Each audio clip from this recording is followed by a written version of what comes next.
Hi, everyone. Thank you so much for joining us. I'm Beth Dolan. I'm the Dean of the College of Health, and I'm really excited for this particular session in our Colloquium series focused on disability independence. So my colleague Ed Gomez is going to tell you a little bit more about the partners sponsoring this Colloquium series this year, but I just wanted to highlight the fact that disability independence is a strategic research cluster for the College of Health, meaning we'll hire about 20% of our faculty in this area to really, hopefully, ultimately make a difference in the lives of people with disability. So I'll pass things over, the introductory things over to Professor Eduardo Gomez. Thank you, Dean Dolan. Thank you very much, all of you, for joining us this afternoon. We're so excited that you're taking time from your busy schedules. Today, we, as Dean Dolan mentioned, we have a presenter on disability independence topic, which is a topic this semester for the College of Health Colloquium series. The series was created in the summer of 2020 to bring together different experts on a variety of topics. And each semester we have several speakers from world-renowned scholars from all over the world talking about different topics from nutrition to women's health. And this semester, our focus has been on disability independence. We've had another professor, the first speaker, J. Logan Smilges from University of British Columbia, who gave a wonderful talk. And our partners for this special series include Good Shepherd Rehabilitation, which is located here in the Lehigh Valley, as well as the College of Arts and Sciences Interdisciplinary Program and the Institute of Health Policy and Politics, which I direct. Thank you so much, and I'll go ahead and introduce Dr. Lorenzo Servie from the Department of English here at Lehigh University, and also the Director of Health, Medicine, and Society, who will introduce the speaker for today. Dr. Servie? Thanks, Ed. I'm thrilled to death to be able to present and introduce our speaker today, Professor Aparna Nair, who is a historian of disability, medicine, and public health. Her forthcoming book, Fungible Bodies, is under contract with the University of Illinois Press's Disability History series and explores the relationship between disability, race, and colonialism in British India. Her other work examines the material histories of public health, the histories of guide dogs and service animals, the experience of epilepsy in modern Kerala, and popular culture and disability. She can also be found collecting and writing about comics, seals, and disability things. Please welcome Professor Nair.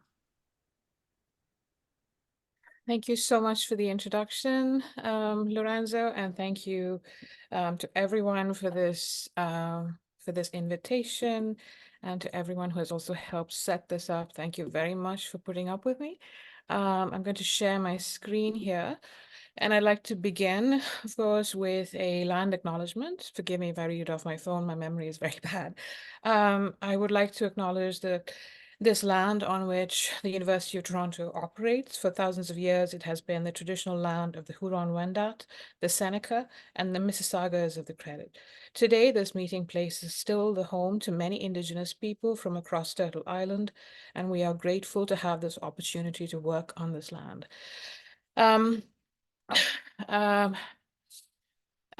going to be talking to you today about service dogs and their history. And since this is a mixed crowd, I thought I'd start with some broader histories of dogs and what they mean to us, and then before getting to the meat and potatoes of this particular talk.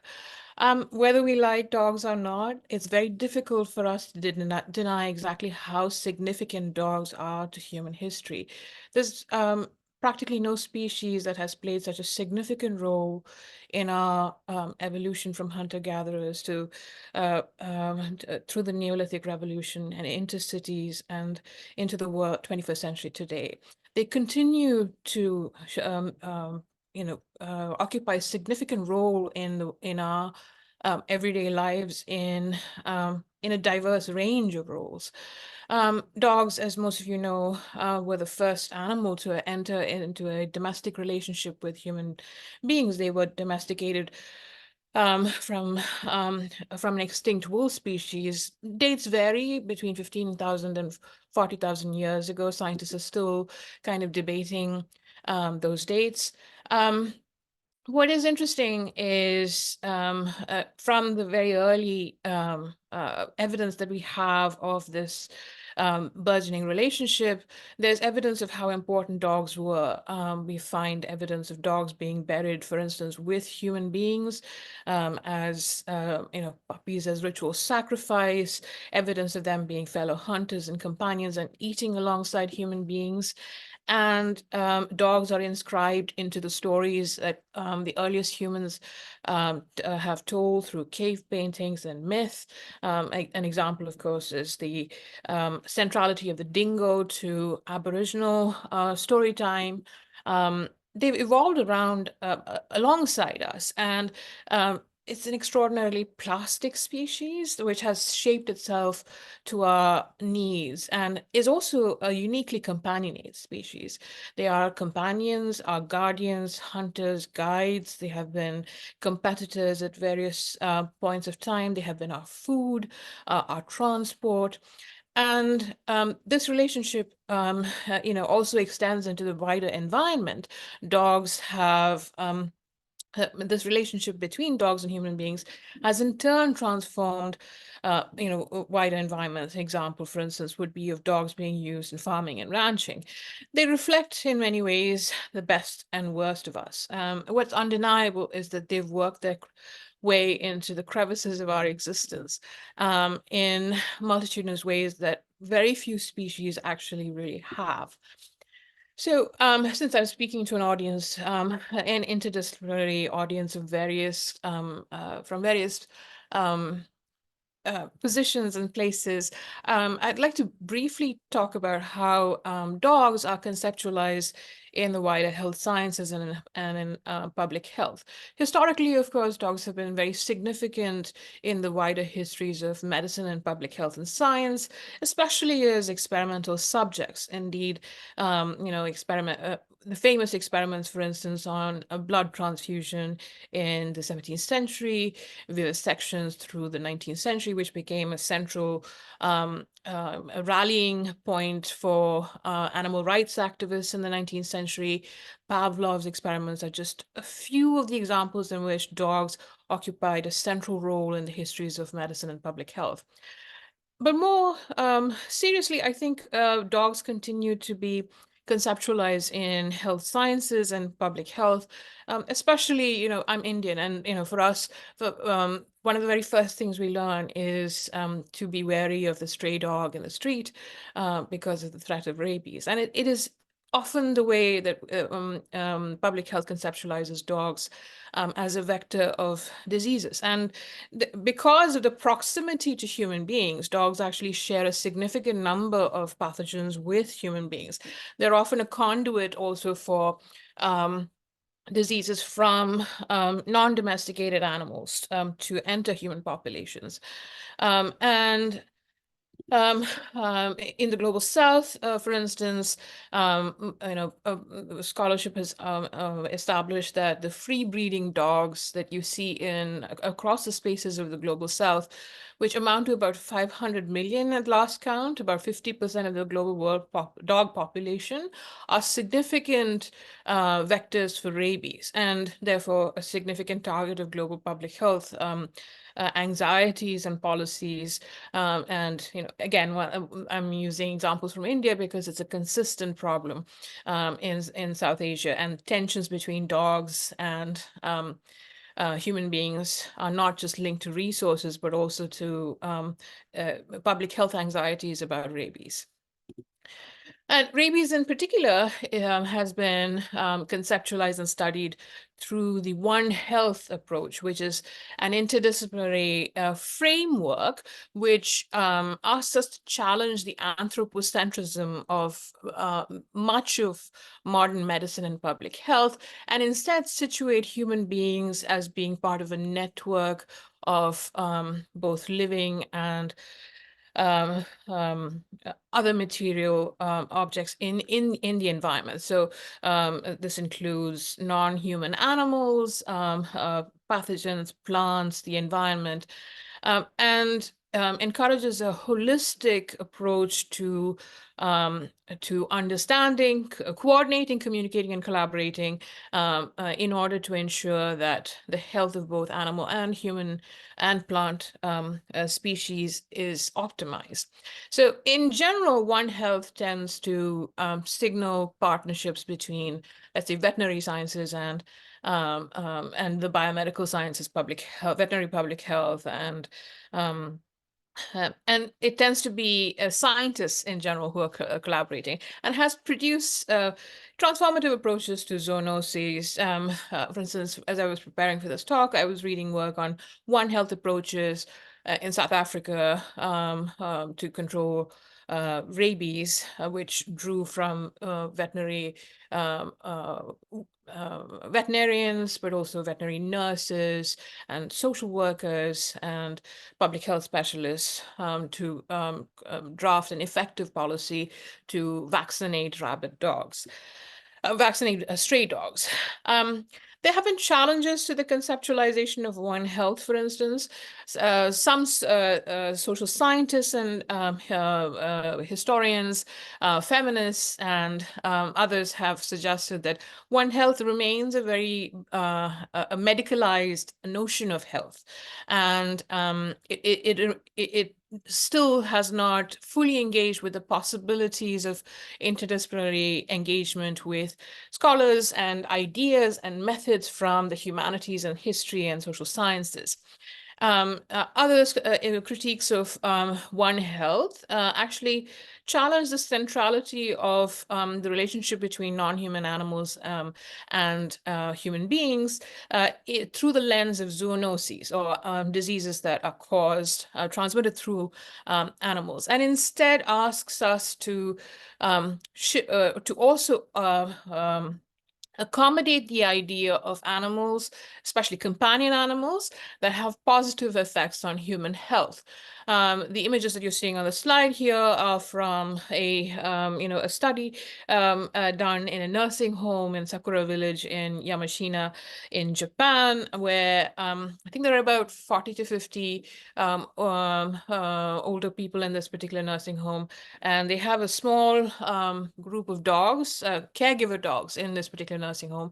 And Bompuku actually caught the media attention when staff realized that he knew when residents were about to die, and he would go and sit with them. It's unquestionable, there's decades of scholarship on this, that companion animals like dogs and cats positively impact human health through providing social impetus and support for physical activity, social engagement, increased socialization, countering loneliness and increasing isolation, especially in vulnerable housebound, disabled, or older populations is very important, right? So drawing on these kinds of critiques of One Health, I'd like to talk briefly about the wider histories of service dogs. I want to acknowledge service animals in the US are not just dogs. You can also have miniature horses, but I'm going to be talking only about dogs. And I will, I'm going to be drawing from critical animal studies and critical disability studies to situate service dogs as both a technological adaptation to disability, but also as a transformative adaptation to disability, which centers emotion, interdependence, and interspecies interdependence specifically. I became interested in this particular topic because I'm epileptic. I've been epileptic since I was 11 years old. And when my seizures got bad when I moved to the US, my dog started sensing seizures. And that's the dog that you're seeing on the slide here. I've never experienced that before, and it was life-changing. Charlie transformed my life and made it so I was not afraid to leave the house. I've been fascinated by what service animals do for their human beings that they live with ever since. And that's where this talk actually comes from, the work that I've been doing so far.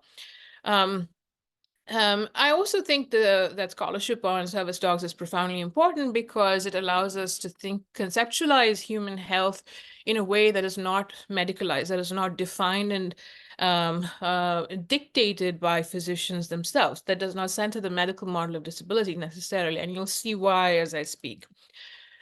I will have to go a little bit into the past, and I promise you the history won't be very boring. Well, I'll try.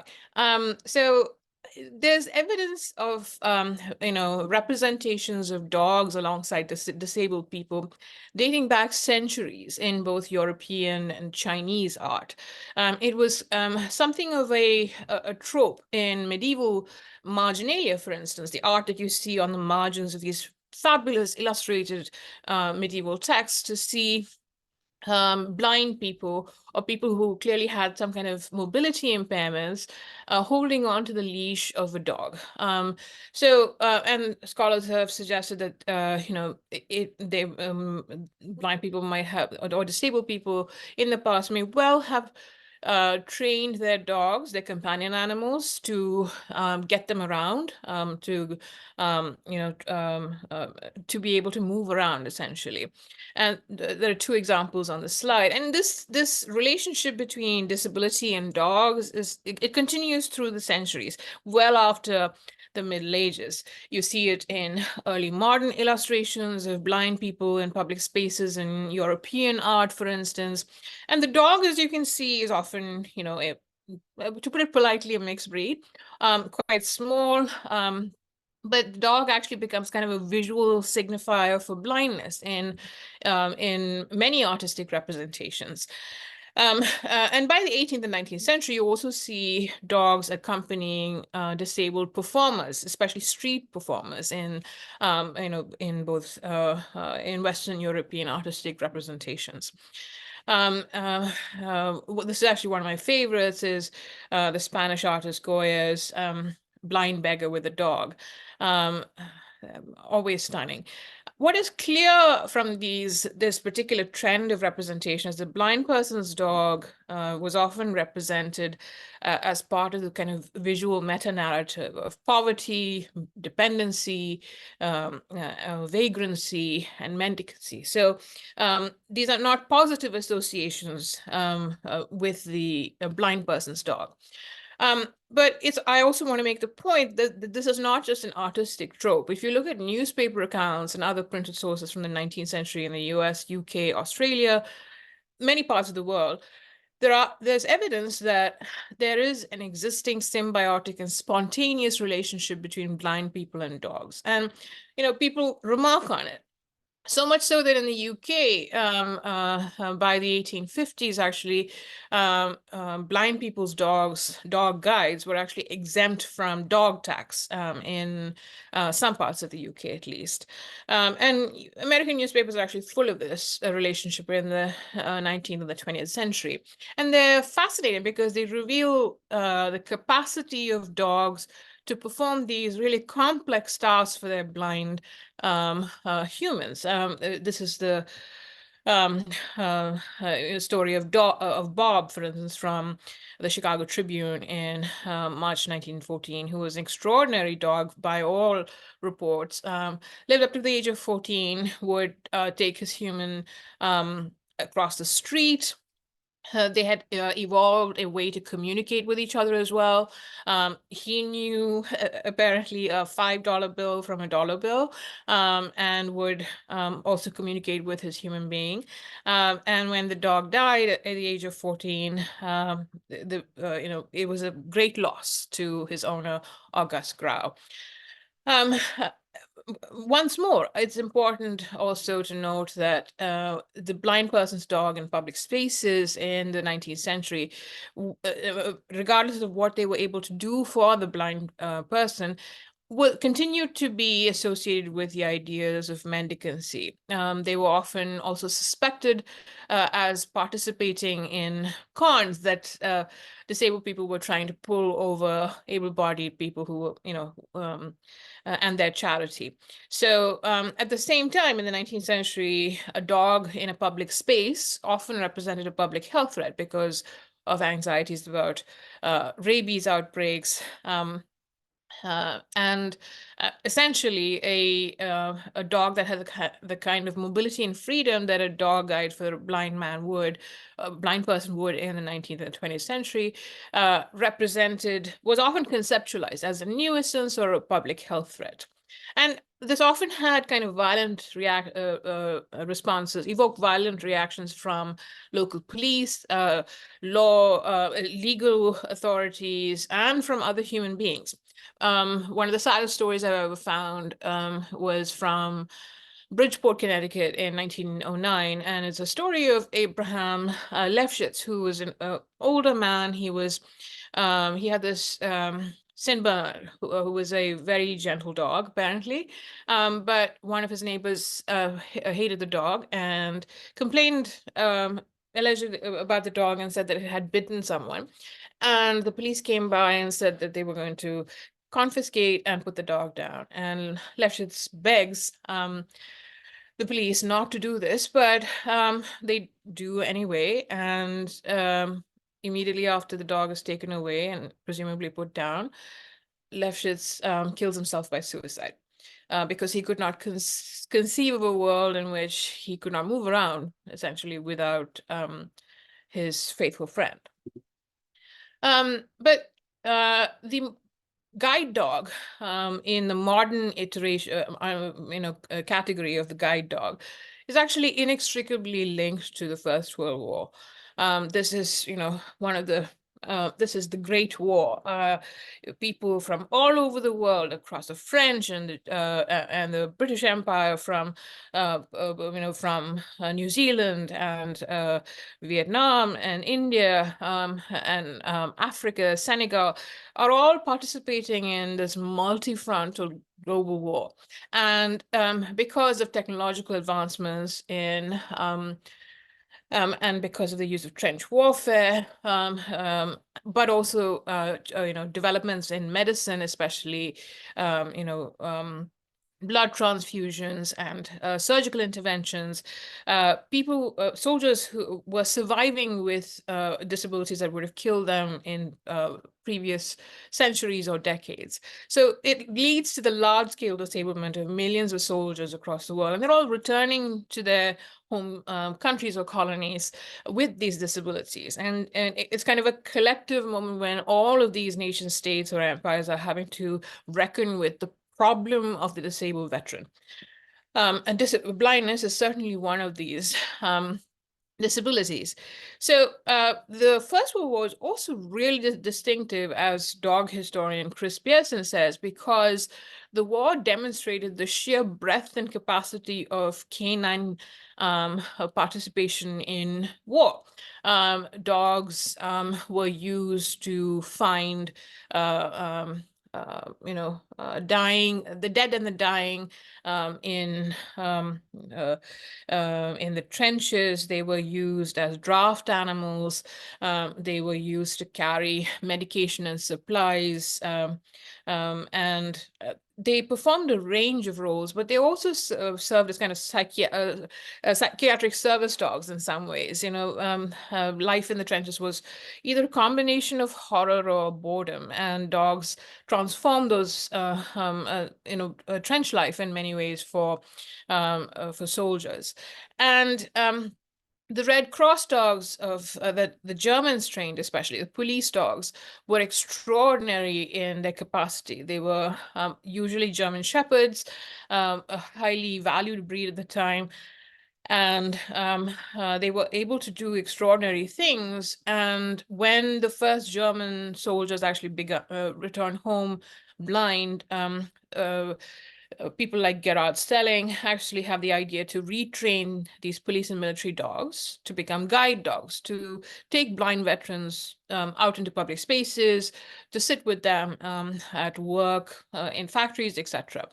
And the first training school for the guide dogs, therefore, is established at Oldenburg in 1916. And Red Cross dogs are repurposed and they are transformative. You know, this is an experiment that is happening that attracts attention from all over the world. People come to see what the Germans are doing with dogs, and the idea of the guide dog as a technological adaptation, a sentient technology for blind veterans actually begins to trickle through Europe and into North America. Newspaper reports, photographs, and photographs of soldiers being led by these dogs through busy city streets. Guide dogs become a part of the process of rehabilitating the blind veteran and returning them to normal, or as close to normal as possible. The idea of the guide dog, as well as the trainers and the dogs themselves, begin to spread to Italy, Switzerland, the Netherlands, Hungary, the US, and the UK in the interwar period. And this movement is kind of driven by volunteer associations, schools for the blind, sometimes by state support as well. And in the US, the very first trained guide dog was very likely the dog that was given to Senator Thomas Scholl from Minnesota. And his name was Lux. He was a German police dog who was retrained and given to Scholl, who was blind. And it was kind of they were quite a sight for DC residents, and they were frequently featured in newspapers. Lux actually was a victim of the inaccessibility of public spaces in some ways, because at the time laws did not permit dogs into many public spaces. So Shaw could not take Lux into many parts of the into many parts of public and private of his public and private life. He was going, I believe, to attend a funeral, and he had to leave the dog behind. But the dog was so attached to Shaw that he died of heartbreak. Shaw actually gives a very heartrending testimonial to his friend and companion in the chamber itself. And he received like hundreds of letters from people across the country. And Lux and Shaw actually are pioneers in many ways. Interwar years saw increasing interest in guide dogs as a response to blindness, not just in veteran populations, but also in civilian populations. The Seeing Eye is established in 1929. Then you have Master Eye also established. Then there's also the California School. In response, as you see more and more guide dogs in public spaces, you also see the frictions between these guide dog teams and existing laws and policies and beliefs about what a dog's place was in public, right? At this time, there wasn't really much openness or acceptance of dogs in public spaces in the way that a guide dog had to be. There was a little understanding of this as well. And guide dogs were often, booted off public transit. But eventually, of course, laws are instituted that actually, at least technically, grant special status to dogs because they were guide dogs, because they were conceptualized quite clearly as a living prosthesis for their blind handlers. With the Second World War, the guide dog movement just receives even more of an impetus. And the narrative around the guide dog is quite explicitly framed as a response to wartime disablement, and the desire also to craft productive and independent and mobile blind citizen subjects. Of course, in the US in the mid-20th century, there's a significant anxiety about disability. It's not just returning veterans, but also anxieties about epidemics like polio. So blindness is quite central to conversations about citizenship and belonging and independence at this particular time. But one of the most significant cultural challenges and social challenges that people had was to change public perceptions of guide dogs, but also to counter the existing associations of blindness with dependence and mendicancy, but also to change the idea of dogs as public health threats or threats to social order in public spaces. But it's also interesting how, and I thought I would bring this out in this particular talk, because there's also significant anxiety about the guide dog in the 40s and 50s, especially when it came to disabled veterans. I found this fascinating handbook for the newly recently blinded, which was issued by the US Army, and is a series of recommendations about how to adapt to blindness, essentially, for veterans and for people around them. But what is really interesting is how they conceptualize the guide dog itself. And there's this significant anxiety that dependence on a dog for mobility and independence was an unhealthy, potentially an unhealthy kind of independence. And there's an anxiety about whether to fully encourage soldiers to embrace the idea of guide dogs, because they saw the relationship similar to the baby and the rattle. So they also understood the emotional bonds between dogs and their blind handlers, which was necessary for them to function as a whole, as a dangerous emotional crutch, right? So it's interesting how, and those anxieties really haven't gone away. You can still talk to people who have service dogs, and you hear that kind of, hear them tell you that there are, echoes of this in the way people still think about service dogs. Now I'm going to skip over this, but briefly talk about how used kind of visual sources and visual culture to talk about how both guide dog associations, but also blind activists and advocates began to try and change the narratives around guide dogs. So you begin to see a range of photographs and newspaper articles, magazine articles about guide dogs in the 40s and 50s. And it's a quite deliberate attempt to carve out new spaces and meanings for this particular category of dog and their disabled human handlers. They're often featured as facilitating their blind handlers' mobility, getting off or onto buses and airports by their feet while they're working, moving into public buildings. But also they're often framed as heroes, and this is very much the case in some of these stories, definitely. There's, of course, the story of W.A. Christensen, who had a service dog called Almo, who rescued him and who managed to save him, alert him to a fire in a motel, and saved the lives of both Christensen and his wife. And you see stories like this all the time about the dog actually knowing better about, because that's what they're trained for, knowing enough to force the blind person not to step into traffic, things like that. So you see the representation of the guide dog is kind of a hero in many ways. Memoirs written at this particular time by disabled and blind veterans also underscore the centrality of this emotional bond between the dog and the human being to functioning as a dyad.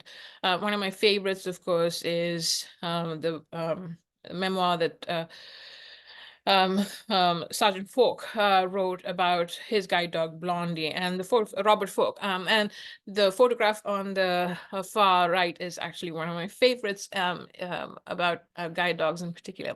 Now, if you've noticed, many of the images that you see are of white men, and that's quite understandable given the nature of mainstream popular culture and visual media in the mid-20th century. But at the same time that these images are coming out, there's also a parallel narrative about guide dogs happening, a conversation about guide dogs happening in African-American newspapers and magazines. Jet magazine, Ebony magazine, they feature these Black pioneers like Herbert Douglass, who had about 6 guide dogs over 6 decades. And he ran a successful business in Pittsburgh. Also, some of my favorite photographs of guide dogs ever, absolutely wonderful. Also Black women like Geraldine Lawhorn, who was a deaf-blind actress, pianist, and instructor. And she had a guide dog called Blondie that she was absolutely very fond of. And I think she only had one guide dog because she was not able to recover from, I think, the trauma of losing Blondie when Blondie died.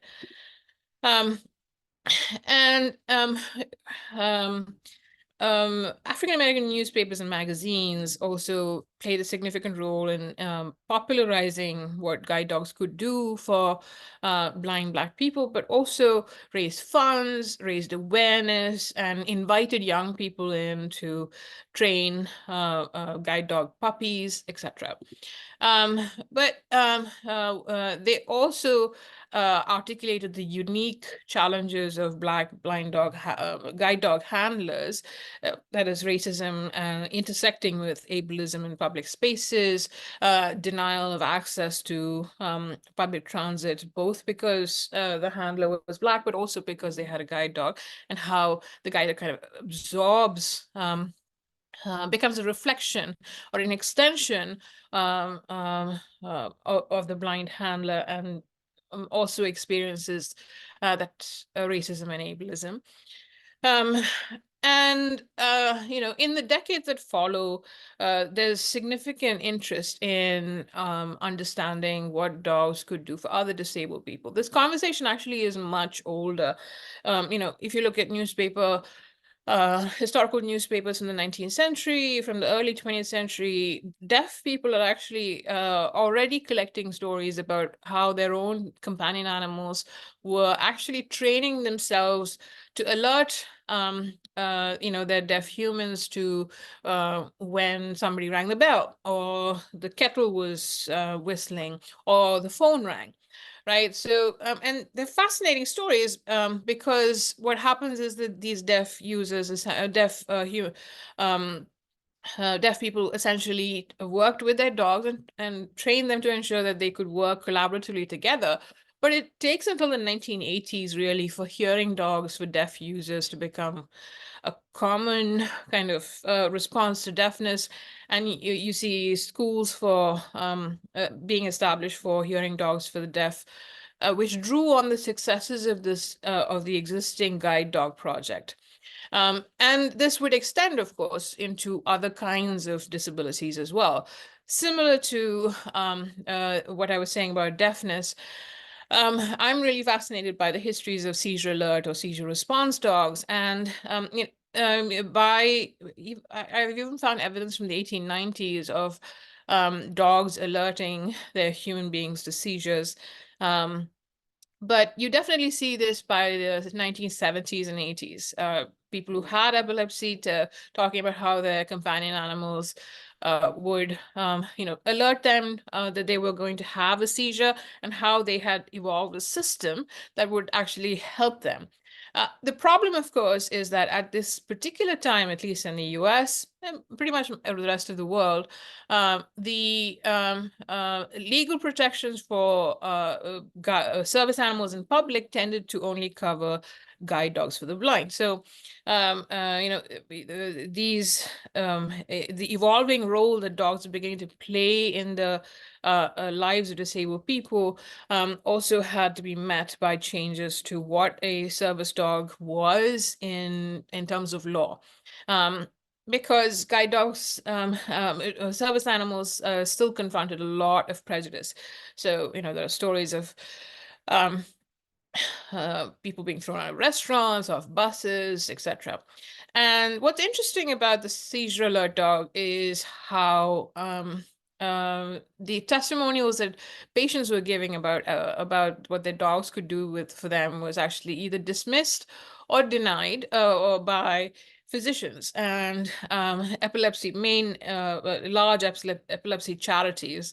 And it would take a decade or so for them to actually acknowledge that dogs were capable of alerting to seizures. And eventually, seizure alert dogs are trained like dogs for the deaf and blind. And the scholarship is quite extensive now, and it suggests that seizure alert dogs can improve independence, mobility, contribute to better sleep, also serve as kind of a network of care in the family. For instance, if a person has nocturnal seizures, the dog can be trained to alert the family members so that the family members' sleep is not disrupted as well. It can also kind of act as a significant, have significant impact on psychological health and well-being. The idea of this, this extraordinary creature that's able to know when you're about to have a seizure and to let you know, utterly transforms the possibilities for independence, mobility, freedom in so many ways. Of course, there are also now psychiatric service dogs, and there's such a broad range of psychiatric and autism service dogs now. And this is just, the tip of the iceberg. They provide reminders to human handlers to take medication, deep pressure therapy during panic attacks or other episodes, interrupting self-harm, alerting others in case of emergency. And one of the most fascinating stories was a PTSD dog that I had, a student of mine had interviewed, the handler in Oklahoma, and he was a vet, and he had a severe PTSD around a fire alarm light flashing. So when the dog sensed his handler kind of on the cusp of waking, he would get up and she would get up and turn all the lights on so that the human being, her human, wouldn't actually see the flashing of the fire alarm. So extraordinary capacity, as I said in the beginning of this talk, really plastic in an expanding scope of things that dogs are able to do for disabled human beings. Which includes facilitating their mobility and independence. And one thing I want to underscore here, drawing on kind of the insights of scholars like Sonora Taylor from disability studies, but also critical animal studies, is that this is a relationship that produces mobility and independence, but it is fundamentally impossible without an emotional bond or intelligence that operates between both members of this dyad, both human and animal. It's also worth noting that there's a lot of residual prejudices and mistrust around service animals in public spaces. Tanya Tuchowski, for instance, who's a disability studies scholar, has noted that the very presence of of a service animal can sometimes signify to an observer that the person who has that animal is dependent, is the other, right? And a lot of people also conceptualize and understand dependence on animals as something to be ashamed of. Or in many cultures, of course, it's also taboo. There are various prescriptions around that kind of proximity to or working alongside dogs, especially. Dogs are, there are many cultures in which there are various kinds of taboos around dogs. So that's Charlie. Which is one of the reasons that service dogs actually have certain geographical limitations as well. So I also want to, because I draw on critical animal studies as well, I just want to briefly talk about what working as a service dog would mean for dogs themselves. So recently I've been thinking about how, one of the most significant consequences for dogs is canine mobility, right? Dogs were moving not just with their human beings in public spaces, onto planes, trains, buses, ships, crossing oceans, borders. But they're also moving as puppies for training to entirely new countries to be trained as guide dogs, which is the image that you're seeing on the slide here from the late 70s, where the Australian Institute for the Blind was sending young dogs to Japan for their kind of fledgling guide dog program. And this mobility is, of course, concentrated in Europe and North America in the first half of the 20th century. But by the second half of the 20th century, canine mobility in their capacity as service dogs, significantly expands into other parts of the world, into the Western and beyond the Western Hemisphere, into the Southern Hemisphere, and into Hong Kong and Japan, for instance.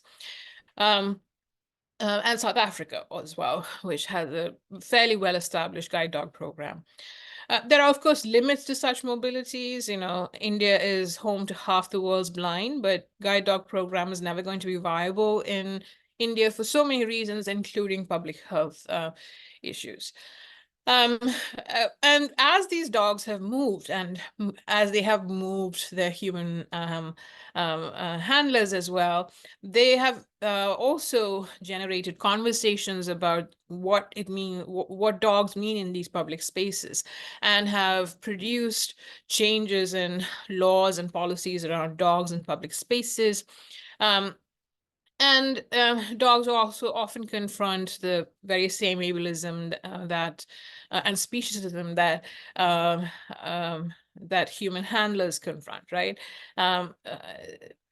We are more comfortable in many ways relying on, let's say, non-sentient technology, non-animal technologies, than we are on sentient animal technologies. It makes us uncomfortable in many ways to rely on something, because we are,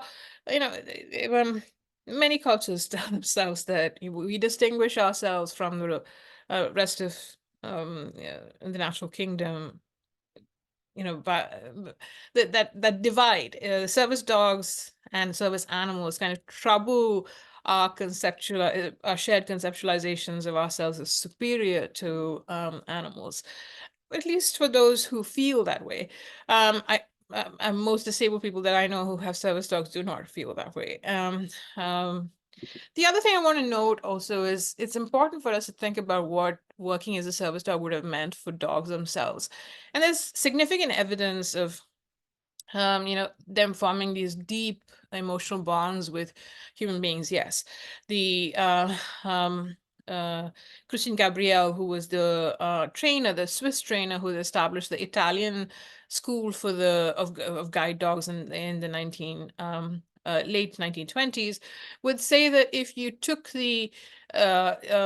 once the training was complete and you separated a guide dog from the human handler, it was taking the light away the second time. It was a very deep emotional bond.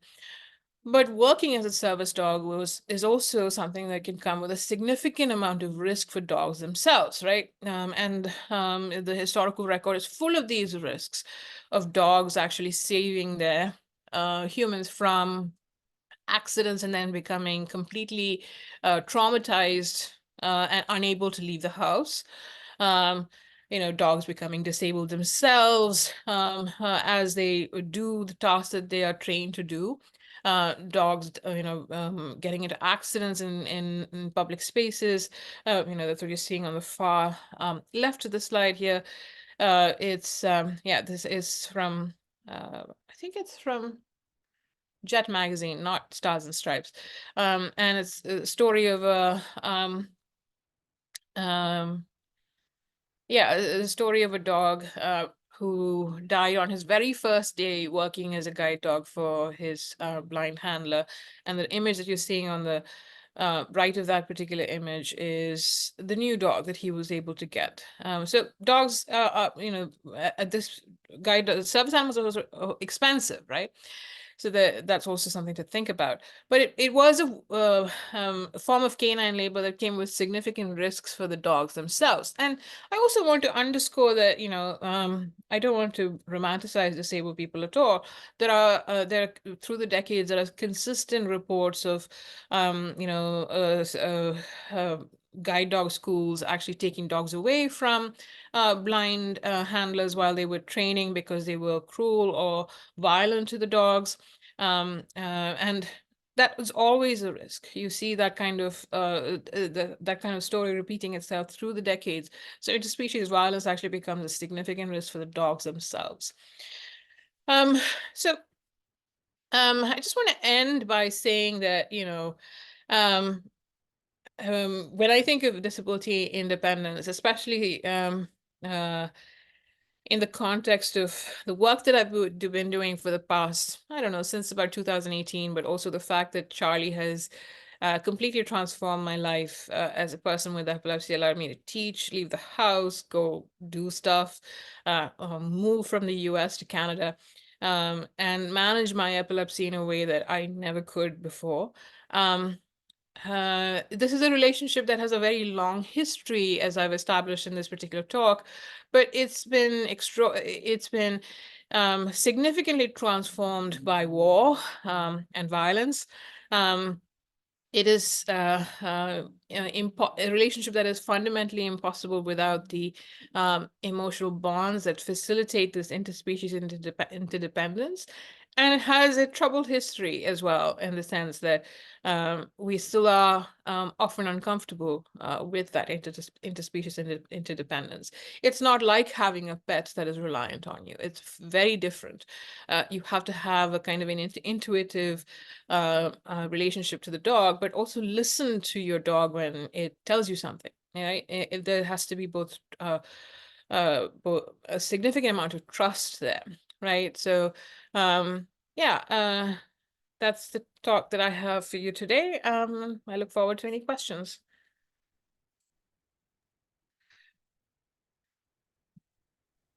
Wonderful. Thank you very much.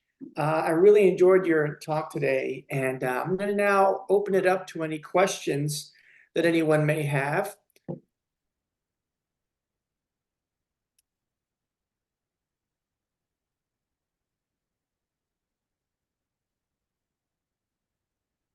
Well, while we wait for some questions, I have one. I'm a veteran and know that a lot of veterans, their service dogs are so important for them. And I'm someone that works in policy.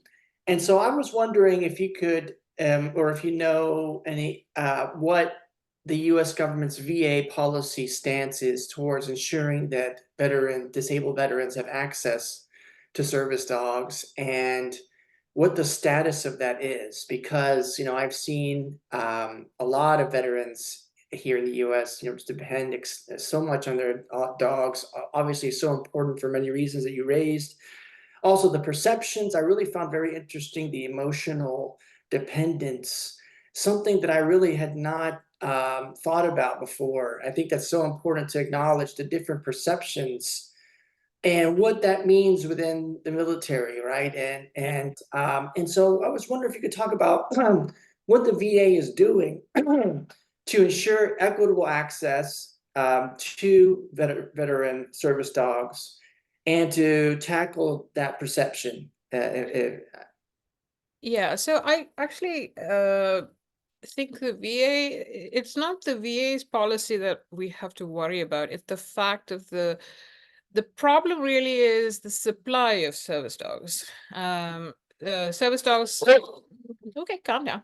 Service dogs take a significant amount of time and money to train. So not all dogs can become service dogs, for one thing. You have there's usually a select pool of dogs that have been bred over several generations for the right temperament, and you need different kinds of temperaments, slightly different for different kinds of tasks. Service dogs typically have to be very intelligent, but also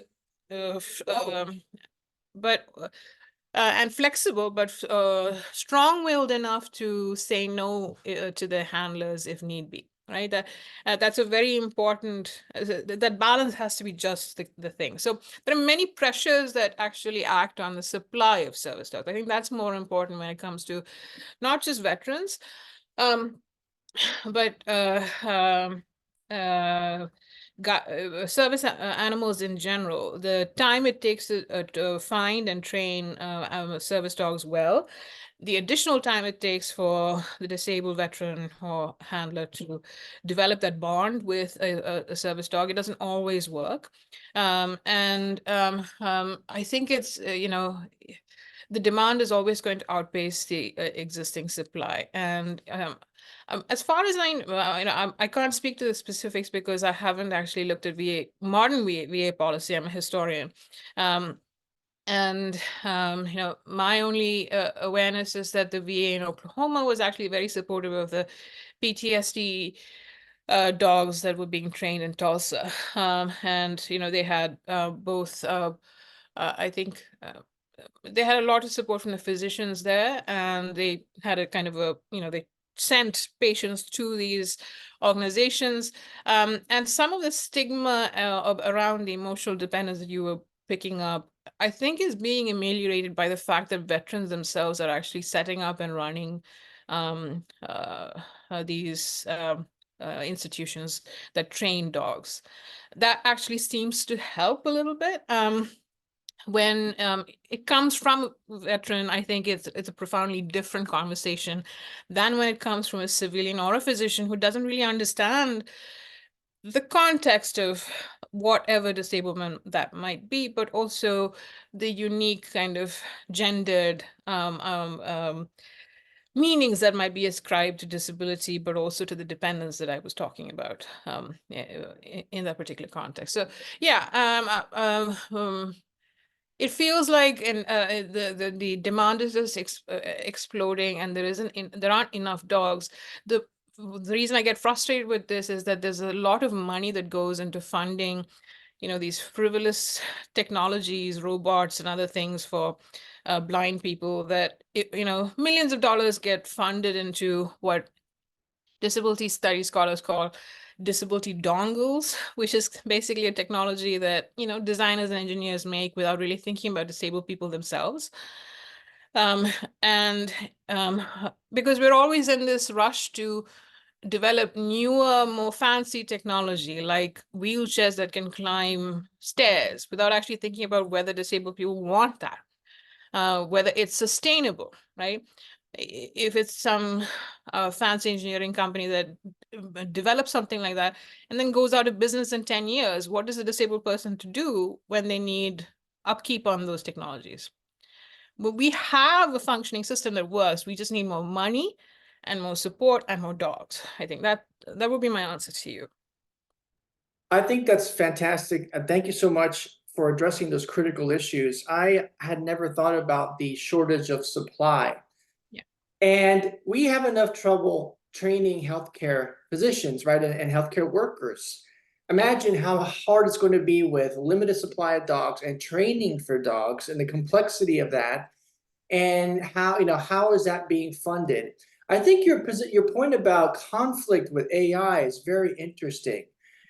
Because there is this movement, right, for AI and helping disabilities, and you're saying that we really need to talk to the disabled to see if that AI really fits with what they need, what they want.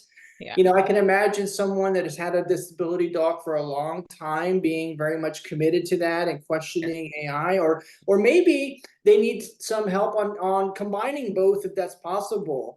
But I think that that has to be addressed.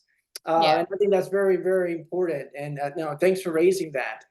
Have some other questions. One is from Catherine Palm, a guest, and she has a question. What is your thought on the rise of fake service dogs and how to discourage that, as well as fake service dog organizations?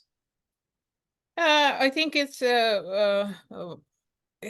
I have complex feelings on this, and I would recommend Doron Dorfman's paper on the disability con, where he talks about the social and legal anxieties about whether a service dog is actually a service dog.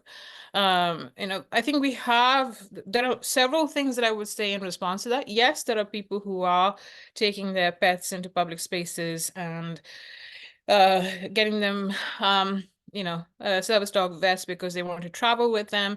And it is perhaps one of the most ableist things you can do, because you're making life significantly harder for disabled people who have no choice but to take their service animals into public spaces, because you feed, this existing public suspicion about service animals in general. Uh, I think the reason why you're seeing a lot of, these fake vests circulating is that the US does have probably one of the better, more expansive framings of what a service animal is. So as long as I think the law generally holds that it doesn't have to necessarily come through a so the key is that the dog has to do something for you in terms of your disability, and that it has to be trained to be in public spaces. And it's it's left kind of like flexible precisely because of the upheavals in the various organizations that train these dogs. But and it actually does work positively for disabled people, because it allows disabled people to raise funds and train their own dogs if necessary, right? So yeah, I think my hesitation in wholeheartedly condemning this is, I would also push back and ask, we should also be careful about conceptualizing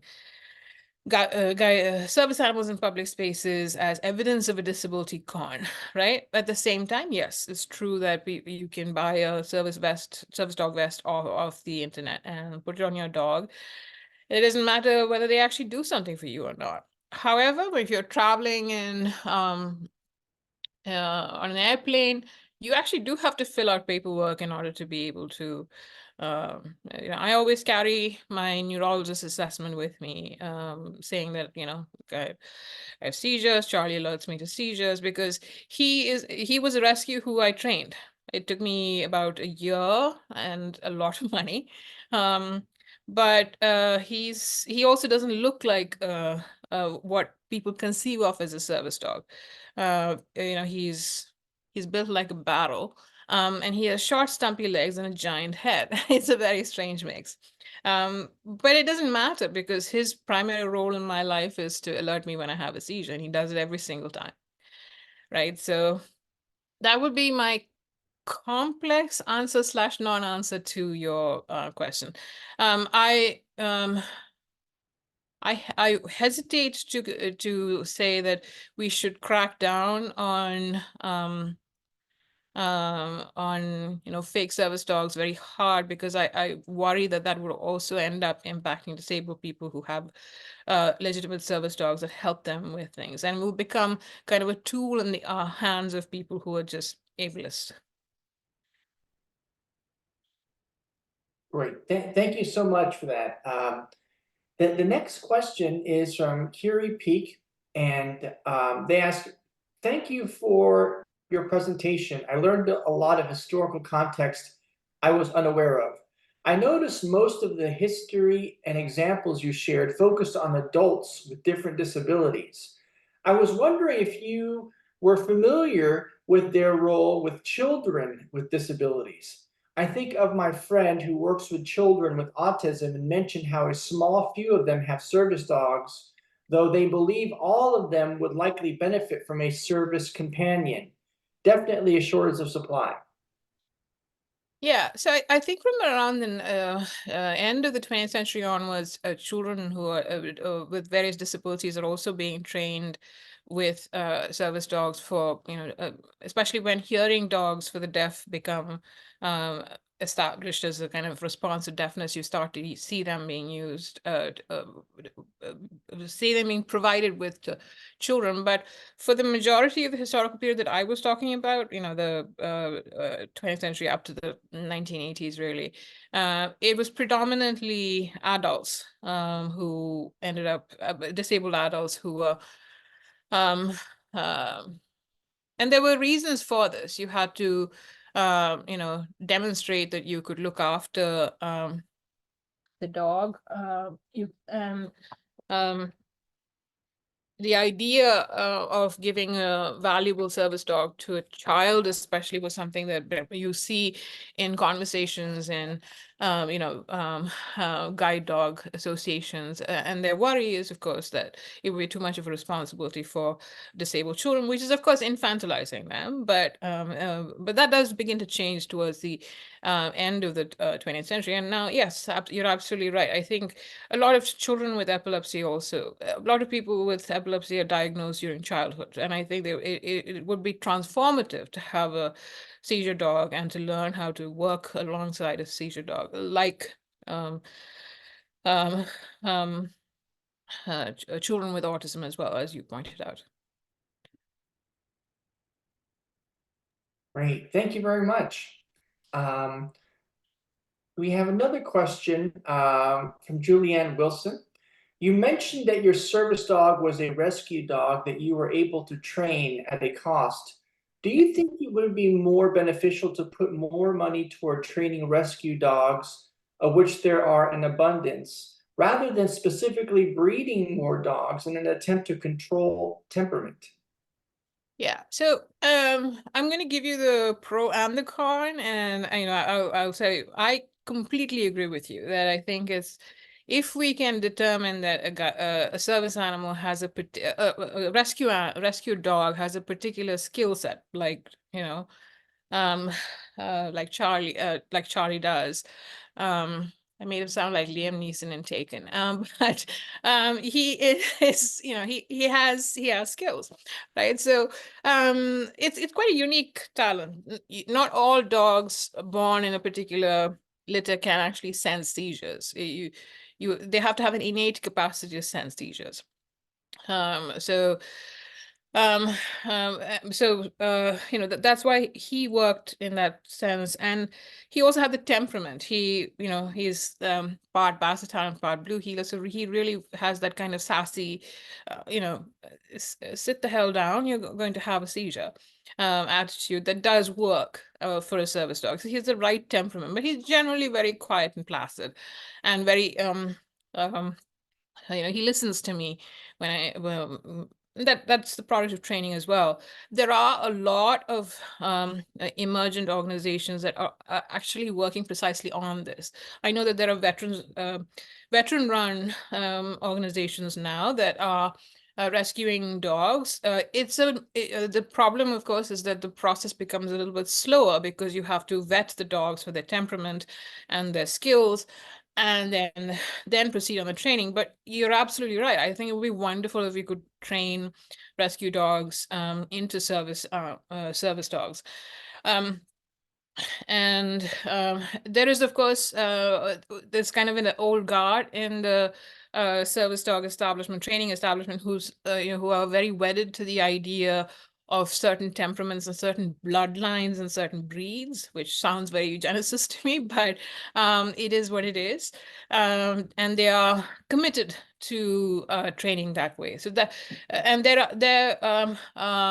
counter would be that it's unpredictable. Rescue dogs, we don't know anything about their family, their lineage, so to speak. And generally speaking, guide dogs with blind, especially, are kind of taken from established lineages of dogs.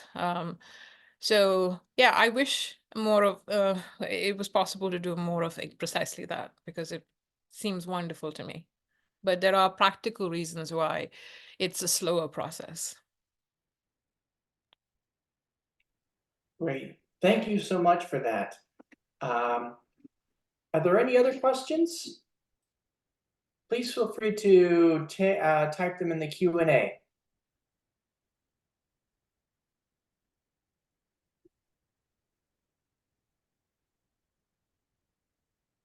Yeah, I see. I do have a service dog now.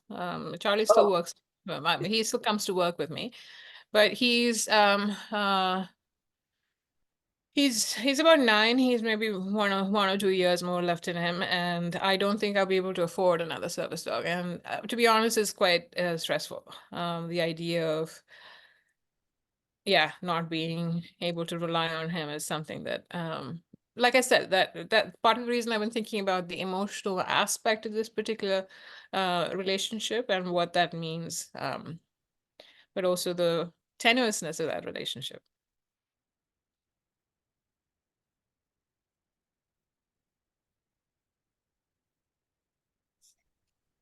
Well, while we wait for a question, I think that that's really interesting, your research, and as a historian myself, I mean, I really think that history has so much to show us and teach us. And so I really like the approach you take, you know, and sort of that sort of posing new questions for our contemporary issues and contemporary, you know, topics, especially when we were talking earlier about AI and sort of, you know, how that's going to relate to the need for a companion like a service dog. I think that's so important. Let's see. All right. Well, it looks like we have no more questions. And so I just want to thank you again, Dr. Nair, for your time today. I really learned so much, such an important topic. I think something that we don't really investigate enough. And we see how important our dogs are to us and how important they are to our lives. And I think that your research is fantastic on this topic, and I really look forward to learning more about it. And I just want to thank everyone today for participating.